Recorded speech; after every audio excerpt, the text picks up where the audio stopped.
رکھیں جو لوگ ایمان نہیں لائے وہ چاہے کتنے بھی اچھے کام کر لیں لیکن جنت ملنے والی نہیں ہے۔ جنت ایمان کے بعد ملے گی، اس لیے کہ ایمان کے بعد عمل قبول کیے جاتے ہیں اور بے ایمانوں کے عمل قبول نہیں کیے جاتے۔ اس لیے میرے ساتھیو عزیزو، آؤ میں آپ کو بتا دوں، حضور کے صحابی تھے، بڑے مالدار تھے، بہت اللہ نے ان کو مال و دولت عطا کی تھی، تو حضور نے ان کو حکم دیا، پیغام پہنچایا کہ اے سالبہ، ان کا نام تھا سالبہ، اے سالبہ تم اللہ کے نام پر خیرات کرو، زکوٰۃ ادا کرو۔ تو حضرت سالبہ نے سستی کی، زکوٰۃ ادا نہیں کی۔ اب جب زکوٰۃ ادا نہیں کی، کیونکہ زکوٰۃ فرض ہے ایمان والے پر، مالدار پر، غریب ہے تو فرض نہیں ہے، لیکن امیر ہے تو اللہ کی طرف سے حکم ہے۔ اب انہوں نے جو ہے اس کو سستی کی اور اس کو ٹال دیا، اس کو ٹالا تو ہمارے نبی ناراض ہو گئے، اللہ اکبر، نبی ناراض ہو گئے۔ اور جب حضور ناراض ہوئے تو اللہ کی قسم اللہ بھی اس سے ناراض ہو گیا۔ جس سے حضور ناراض ہو جائے اس سے اللہ بھی ناراض ہو جاتا ہے، اللہ بھی ناراض ہو گیا۔ حضرت سالبہ اگلے سالوں میں پھر ان کے دل میں خیال آیا کہ مجھے رسول نے کہا تھا کہ میں زکوٰۃ ادا کروں، لیکن میں زکوٰۃ ادا نہیں کر پایا، چلو میں اب زکوٰۃ دے دوں۔ پھر وہ زکوٰۃ لے کے آئے تو اللہ کے نبی نے لینے سے انکار کر دیا، اللہ، کیونکہ پہلے کہا تھا تو کیوں نہیں ادا کیا،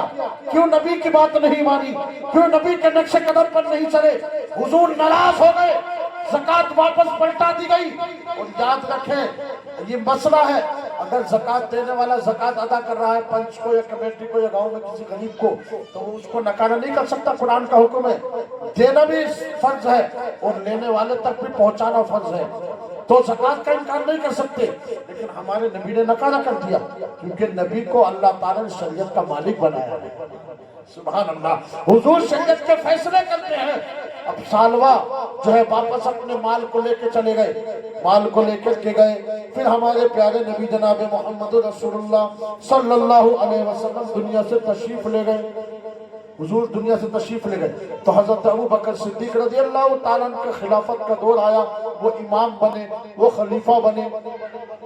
تو حضرت سالبہ کے دل میں خیال آیا کہ نبی نے تو میری زکوٰۃ کو قبول نہیں کیا، چلو میں اب اپنی زکوٰۃ اکٹھی کر کے، اپنا مال اکٹھا کر کے ابو بکر کی بارگاہ میں پیش کر دیتا ہوں تاکہ میری زکوٰۃ ادا ہو جائے، میں اس گناہ سے بچ جاؤں، میں اس گناہ سے بچ جاؤں۔ یہ اپنی زکوٰۃ اکٹھی کر کے حضرت ابو بکر صدیق کی بارگاہ میں لائے اور کہا، اے مسلمانوں کے خلیفہ، اے امیر المؤمنین، یہ میرا پیسہ ہے، یہ میرا مال ہے اور یہ میرے مال کی زکوٰۃ ہے، یہ آپ میں اللہ کی رضا کے لیے اس کو ادا کر رہا ہوں، میں پہلے ادا نہیں کر پایا تھا۔ اب اللہ اکبر، حضرت ابو بکر صدیق کا جواب سنیں، بڑا پیارا جواب ہے۔ فرمایا حضرت ابو بکر صدیق نے، اے سالبہ،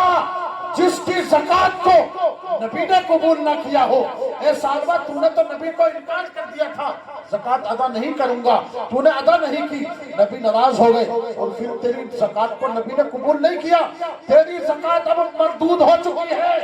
جس کی زکوٰۃ رسول اللہ مردود کر دے، ابو بکر کی کیا مجال ہے کہ تیری زکوٰۃ کو قبول کر لے۔ اللہ اکبر، اللہ اکبر۔ سالبہ نے ایمان پر ثابت قدم نہ رہے، دولت کے نشے میں آ گئے تھے، لیکن ہوا کیا، اللہ کے نبی ناراض ہو گئے، نبی ناراض ہوئے تو اللہ ناراض ہو گیا۔ اب سمجھ رہے تھے کہ اب ابو بکر کا زمانہ آ گیا ہے، ابو بکر زکوٰۃ لے لیں گے تو گناہ ختم ہو جائے گا، لیکن ابو بکر نے بھی منع کر دیا کہ میری کیا مجال ہے، جس کی زکوٰۃ کو رسول نے قبول نہ کیا ہو اس کی زکوٰۃ کو میں کیسے قبول کر سکتا ہوں۔ اس لیے ساتھیو،